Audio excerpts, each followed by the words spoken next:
신혜정 팀장입니다. 반갑습니다. 소개해드릴 책은 바로 하이틴 인문학이라는 책입니다. 자, 여러분도 지금 인문학에 대한 책 좋아하시나요? 네, 저도 되게 좋아하는데요. 반갑습니다. 신혜정 팀장님 이제 집에 가신다고요? 조심히 가세요. 저도 후다닥 집으로 지금 잘 뛰어왔습니다. 네, 제가 요즘 제가 즐겨 보고 있는 책이 있어요. 바로 이 책이에요. 짜잔, 제가 오늘 아침에 인스타그램에도 올렸는데요. 바로 행복이란 책인데요. 자, 우리 인문학 책이 웅진북클럽에서 새로 나왔잖아요. 전체 24권이고요. 이렇게 예쁜 표지로 되어 있어요. 손으로 잡기도 좋고요. 어디 여행 가서 진짜 카페나 어디 멋진 풍경에서 읽기도 너무 좋은 곳이에요. 너무 좋은 책들로 구성이 돼 있어요. 그런데 인문학이란 책은 어른도 읽어야 되지만 우리 아이들도 쉽게 접하면 좋잖아요. 자, 인문학이 무엇인지 아시나요? 사실은 범위가 굉장히 광범위해요. 인문학 하면은 사람에 대해 연구하는 문학인가? 그래서 역사도 있고 철학도 있고 또 예술도 있을 수 있고 또 정치, 경제, 사상 모든 것을 다루는 인간의 학문이라고 할 수 있습니다. 그런 인간의 학문을 그러면 우리가 어떻게 하면 좀 가까이 갈 수 있을까요? 네, 그러려면 다양한 우리가 인문학에 대한 책을 접하면 좋은데 그렇게 접할 수 있는 여러 가지 책을 우리 웅진북클럽에서 하이틴 인문학 365로 만날 수 있습니다. 네, 정말 기대가 되는 책이죠. 제가 일단 겉표지만도 한번 보여드릴게요. 색깔이 얼마나 예쁜지 모르겠어요. 요즘은 책도 소장 가치가 있고 이렇게 디자인이 예뻐야지만 볼 수 있잖아요.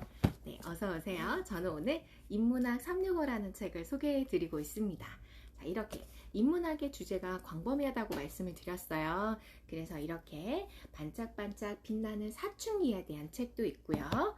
이렇게 어쩌다 나에 대해서, 나의 존엄성, 나의 가치관에 대해서 이야기하는 책도 있고요. 자, 또는 우리 문학인데 글자에 대한 건데 여기 그림도 굉장히 위트가 있어요. 세종대왕이 트위터를 한다면 언어와 미디어는 우리가 새로운 세상을 살아가는데 아주 유용한 도구가 될 것입니다 라고 나옵니다. 자, 요즘 세상에 우리가 정말 얼굴을 보지도 않고도 이렇게 글자로도 서로 소통을 할 수가 있는데 사실 글자가 주는 긍정의 힘도 있지만 부정적인 면도 굉장히 많잖아요.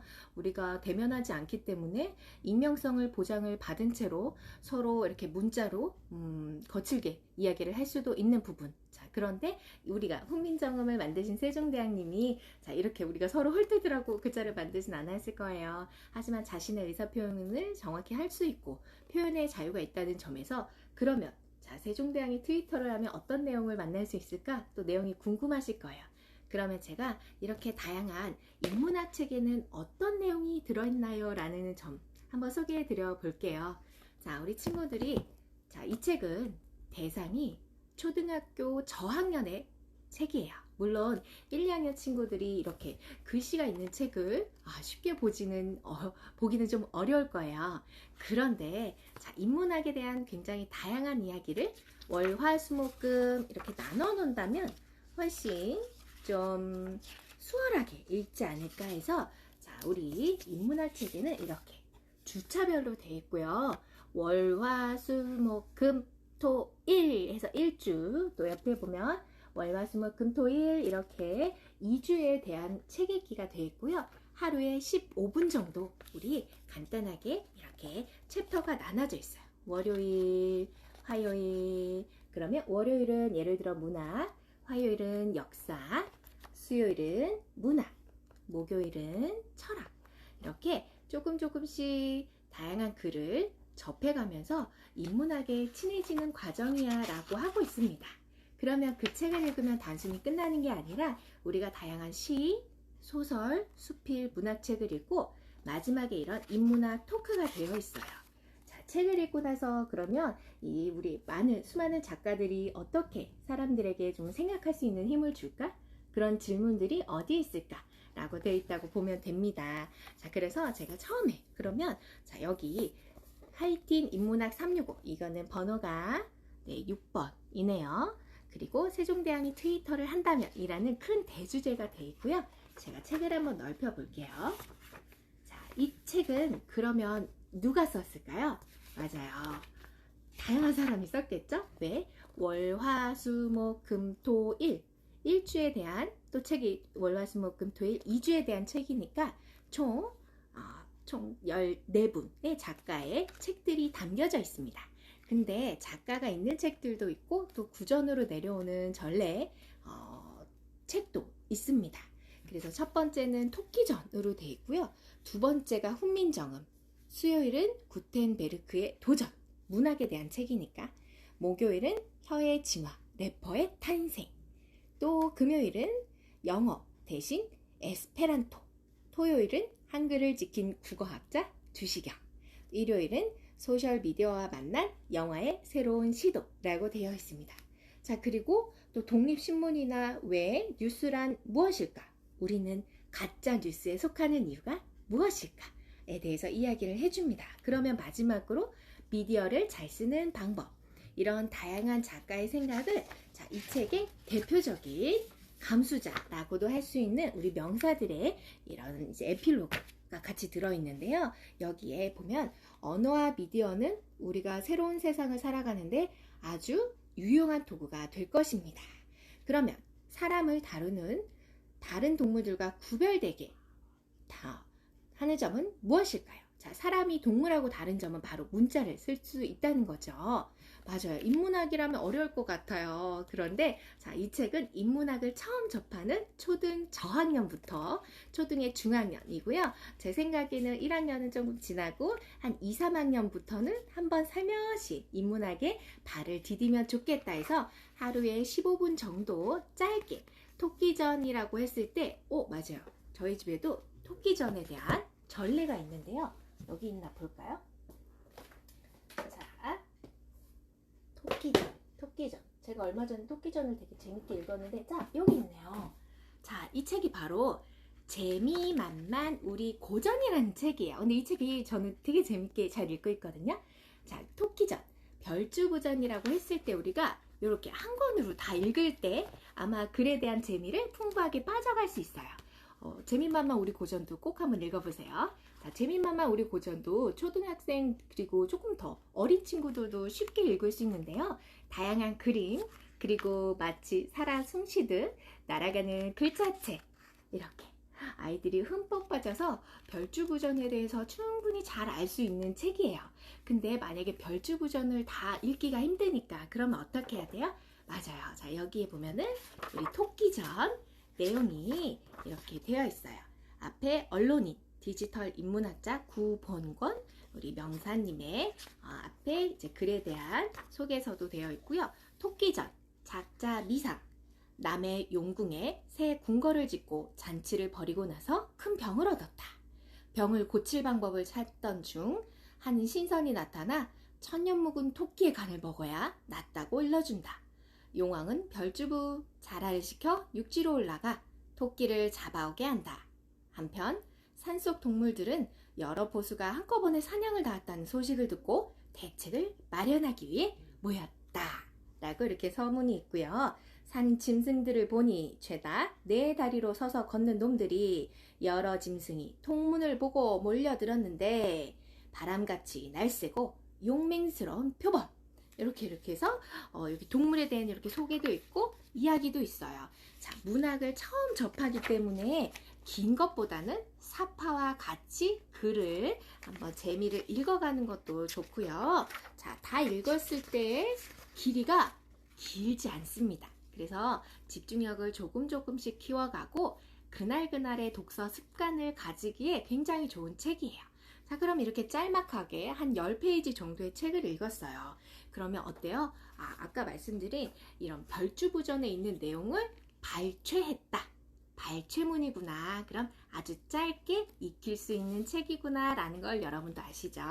그러면 이 책을 읽고 그냥 끝나는 게 아니에요. 바로 인문학 토크. 반소리는 아주 옛날부터 입에서 입으로 내려오는 구비문학의 한 갈래입니다. 한 명의 소리꾼이 고수의 장단에 맞추어 서사적 이야기를 창이나 안일이, 너름새, 추임새 등을 곁들여 구현하는 우리의 전통 음악 양식이기도 합니다. 그러면서 판소리는 많은 사람들 앞에서 구현이 됩니다. 그래서 구경꾼들의 흥미를 돋우기 위해 웃음을 유발하는 추임새, 또 해학적인 장면을 많이 삽입합니다. 자, 이렇게 글이 나왔고, 그러면 현대에는 옛날엔 판소리, 현대에는 랩이라는 게 있다라고 해요. 자, 그러면 우리 이번에도 최근에 범 내려온다 아시나요? 범 내려온다. 자, 이 노래도 있는데 이러한 판소리가 요즘에 음악성에 이렇게 힘입어서 새롭게 젊은 층을 많이 타깃을 잡고 또 인기를 끌고 있다 하는 내용도 들어있어요. 그리고 한 2가지 정도의 짧은 질문을 주는데요.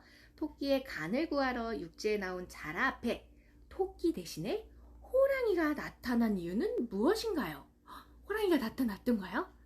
기억이 안 날 수도 있어요. 자, 2번째, 토끼전에서 독자로 하여금 웃음을 터뜨리게 하는 장면을 찾아보세요. 자, 그러면 우리에게 생각을 주는 2가지 질문 이렇게 통해서 오늘은 문학을 읽었는데 하면서 아이들에게 조금 더 생각할 수 있는 허리를 주는 거예요. 화요일이 되면 또 역사에 대해서 한번 이렇게 넓혀가는데 우리 훈민정음 창제에 대한 최초의 기록에 대해서 짧게 또 이야기를 갖고 또 우리가 질문을 또 해볼 수가 있죠. 훈민정음의 정당성, 처음에 훈민정음이 나왔을 때는 또 아마 세종대왕이 이것을 우리가 반포했을 때 반대하는 세력도 되게 많았잖아요. 자, 그러면 우리의 문자인 한글이 우수하거나 유용하다고 느낀 적이 있나요? 언제 느꼈나요? 그러면 한글이 없었을 때 사람들의 의사소통은 어땠을까요? 라고 우리가 한 번 더 이런 비판적인 사고력, 깊은 생각을 한번 해볼 수 있도록 문문학 365에서는 매 이렇게 월화수목 금토일 매일 다양한 시각을 가질 수 있도록 도와줍니다. 그러니까 아침에 일어나서 잠깐씩 독서하는 습관에도 좋겠고 또 잠자기 전에 어떤 책을 읽을까 했을 때 우리 엄마들, 아빠들, 아이들하고 같이 한번 읽어보기 너무 좋은 책인 것 같아요. 자, 그럼 이렇게 오늘은 나에 대한 주제 14가지 시, 소설, 수필, 역사 그리고 철학에 대한 다양한 책을 읽으면 자, 우리 이렇게만 읽는 게 아니죠. 인문학 365의 책은요. 아까 말씀드린 대로 짠! 이게 뭘까요? 바로 워크북입니다. 아니, 국어도 아닌데 문해력 워크북이 있다고요? 라고 생각이 되실 거예요. 자, 이 책은 어떻게 되냐면 전체 책은 24권인데 워크북은 12권이에요. 그럼 어떤 뜻일까요? 맞아요. 자, 이렇게 이게 순서대로 맞진 않지만 예를 들어 요 4주 한 달 분량의 책을 읽으면 워크북을 하나 풀어보는 개념이라고 할 수 있어요. 그러면 우리가 워크북은 어떻게 생겼나 한번 보여드릴게요. 짜잔! 요즘 문해력 굉장히 중요한 이슈잖아요. 친구들이 책을 잘 읽고 또 그것을 해석하는 능력, 문해력이 좋으려면 뭐가 좋아야 될까요? 네, 바로 어휘력이에요. 근데 어휘에 대해서 우리가 잘 생각하지 않고 그냥 손쉽게 책을 읽어가니까 어떻게 하면 친구들한테 전체 문맥을 파악할 때 조금 단순하면서도 기억에 남을 수 있을까 하는 점인데요. 1주, 2주, 3주, 4주 차로 돼 있어요. 이렇게 넘겨볼게요. 자, 1주차에 이렇게 간단한 서머리가 되어 있는데요. 한 주의 계획을 세워보세요. 월요일에 빨간 머리에 문화책을 읽었을 때 몇 월 며칠, 그래서 월화수목금 내가 읽은 날짜를 직접 표기하고요. 자, 여기 빨간 머리 안에 이렇게 발췌문이 또 짧게 지문이 나왔어요. 그럼 이렇게 지문을 읽는데요. 우리 친구들이 조금 더 집중할 수 있도록 색깔이 진하게 볼드체로 이 전체 맥락의 중요한 단어에 이렇게 색칠을 이미 해줬어요. 친절한 워크북이다 할 수 있고요. 자, 그러면 여기서 스테이시 선생님이 상급반 학생들 중에 퀸스에 들어갈 아이들을 모아 입시 준비만을 만들었으면 하시더구나 하면서 시작되는 문장에 어휘, 톡. 그러면 색칠한 문장에서 주제를 나타내는 건 어떤 것일까요? 하고 정확한 어휘에 대한 한번 이렇게 뜻풀이를 한번 해보고요. 옆에는 객관식 문제와 주관식이 같이 되어 있습니다. 자, 우리 인문학 책 읽고 워크북 풀어보는 책이 있다고요? 바로 웅진 북클럽에서 지난달 나온 신간입니다. 그러면 기억에서 미움 중 가리키는 대상 하나가 어떤 것인가요? 이 글의 내용으로 맞지 않은 것은 어떤 것인가요? 아이들이 문학에 대해서 정말 어렵게 생각할 수도 있고 어색할 수도 있지만 매일매일 내가 읽어간 책에서 또 워크북으로 한번 다지기를 할 수 있으니까 네, 어휘력에 대한 거, 문해력에 대한 연습을 할 수 있어서 저는 굉장히 좋은 것 같아요. 그래서 초등학교 2학년, 3학년, 4학년을 둔 우리 어머님들, 또 우리 곧 겨울방학이니까 겨울방학에 맞춰서 집에서 책 읽기와 워크북 같이 풀어보면은 굉장히 도움이 많이 될 것 같아요. 그래서 이렇게 하나를 넘길 때마다 예술, 역사, 또 철학, 그리고 마지막에는 이 안과 배움에 대한 이렇게 보면은 마인드맵처럼 우리가 이렇게 초성만 보고도 어떤 단어인지 한번 알아볼 수가 있게끔 되어 있고요. 하나하나 풀수록 우리 친구들 진짜 초등학교 고학년이라도 이렇게 한 번씩 문해력과 워크북을 같이 한 번씩 마무리해 가면은 한 학년에 올라갈 때 굉장히 든든할 수 있을 것 같아요. 자, 그럼 제가 아까 또 소개를 못 해드린 부분이 있어서 한 번 더 보여드릴게요. 자, 이 책의 주제는 뭐라고 써있냐면 돌아보면 내 옆에 행복이라고 되어 있어요. 제가 요즘에 되게 재밌게 읽는 책인데요. 자, 이렇게 행복, 여러분들은 행복하면 어떤 게 떠오르시나요? 네, 아마 행복이라고 했을 때 가장 먼저 떠오르는 혹시 명작이 있을까요? 뭘까요? 두구두구두구. 여러분의 생각을 자유롭게 이야기해 주셔도 좋을 것 같아요. 행복이라고 했을 때 제일 먼저 떠오르는 명작. 오, 네, 초사. 이번 겨울방학에 워크북 활용할 거예요. 오, 네, 너무 좋은 생각이에요. 찬성입니다. 저는 제가 한번 책을 쭉 읽고 아이랑 같이 대화를 나누고 제가 좀 읽어줘도 좋을 것 같아요.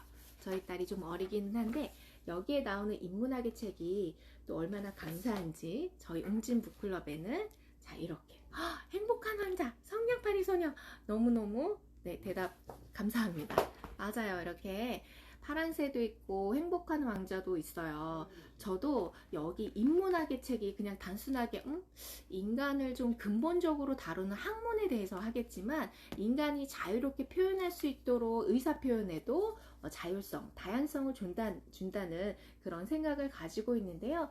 이렇게 인문학, 나에게 행복을 주는 이야기 했더니 여기에 있는 14가지의 주제들이 바로 이거예요. 하나는 파랑새, 행복을 위한 삶의 원칙, 가난한 날의 우정, 가족이 평안한 집을 꾸미려면.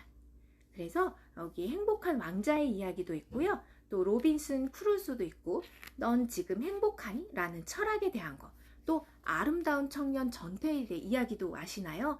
자유를 위해서 부르짖었던 그의 행복은 무엇이었을까요? 네, 나라를 위해 생각하는 그런 마음일 수도 있겠죠. 우리가 추구하는 행복은 굉장히 다양하죠. 그렇기 때문에 자, 아까 우리가 말씀드린 아무리 가진 게 많고 내가 가진 보석을 가지고 있을 때보다 가난하고 어렵고 질병에 걸려있는 그런 사람들을 도와줄 때 비로소 행복을 느낀다는 행복한 왕자의 이야기. 그리고 파란새를 찾아서 저 멀리 여행을 떠났지만 정말 가까웠던 행복이 내 근처에 있었다 라고 했을 때 이런 파랑새 이야기를 같이 읽으면 너무 좋은데요. 자, 우리 파랑새 세계명작의 글밥은 이렇게 그림이랑 글씨가 큼직하기 때문에 어린 친구들이 읽어도 되게 좋아요. 예를 들어서 6세, 7세 그리고 초등의 저학년들도 스스로 책을 읽어가며 마지막에 파랑새는 어떤 교훈을 주는지가 이렇게 페이지에 나와 있어요. 그러면 행복은 곁에 있어요 라고 해서 이 이야기를 쓴 분이 바로 모리스 마테르링크, 이름이 좀 어렵긴 한데 이분의 이야기인데요. 1919년인가요? 노벨 문학상을 탈 정도로 파랑새가 굉장히 유명하기도 하고 정말 많은 사람들에게 기쁨을 주는 책입니다. 맞아요. 행복한 왕자. 아이랑 읽고 울었다고요? 맞아요. 이렇게 감동적이죠. 자, 그럼 인문학 책에서는 이렇게 사소한 행복들이 모여서 여러분에게 행복을 줄 겁니다 라고 이야기를 해줍니다. 여러분들은 어떨 때 행복을 느끼나요? 그래서 이 글을 전체 글을 엮으신 정여울 작가님은 이렇게 말하셨어요. 우리가 느낄 수 있는 작은 행복들을 하나씩 적어보는 거예요. 아이랑 같이. 그러면 진짜 나중에 다 커서 힘들고 어려움이 닥쳤을 때 그 사소하고 소소한 행복들이 그 위기와 어려움을 이겨낼 수 있는 아주 강력한 힘이 될 수 있다고 말이에요. 자, 그러면 우리 오늘부터 행복한 것들을 간단하게 적어보는 거, 그것도 참 좋을 것 같죠? 그래서 여기에도 파랑새 이야기가 이렇게 나옵니다. 자, 틸틸과 그리고 이름이 틸틸과 미틸 남매라고 나와요. 우리가 파랑새에서 나오는 이름은 치르치르라고 나오잖아요. 그래서 오늘의 주제는 인문학 365에 대해서 여러분들에게 소개를 해드리고 있습니다. 그래서 여기는 서로 극본처럼 대화하듯이 나와 있어요. 그래서 틸틸과 미틸이 서로 남매인데 같이 행복을 찾아 나가는 이야기가 이렇게 극본처럼 나와 있어요. 그러면 이 책을 다 읽고 나면 인문학 토크라고 해서 자, 이 작가분은 또 어떻게 이야기하면 좋을까요? 파란새가 평생 따뜻하고 환상적인 희곡만을 쓴 모리스 마테르링크의 인생 철학이 담긴 작품입니다. 라고 했고, 자, 파란새를 잊지 않더라도 우리가 어떤 게 행복이었는지, 지나가면 그것이 행복이었는지 아는데, 사실 우리가 불행이 닥쳐봐야지 그 행복을 안다는 거 참 아프기도 하죠. 그래서 우리가 이 파란새를 통해 사소하고 그리고 또 단순한 일상이 그게 없어지면 얼마나 귀한 존재였는지를 알 수 있는 그런 행복이야. 그래서 왜 매 비둘기가 행복을 상징할까요? 라는 질문이 나와요. 왜 그럴까요? 여러분은 한번 생각해 보셨을까요? 왜 우리 틸틸과 미틸의 집에 있는 파랑새는 사실 맷 비둘기였어요. 왜 맷 비둘기를 행복의 상징을 했을까요?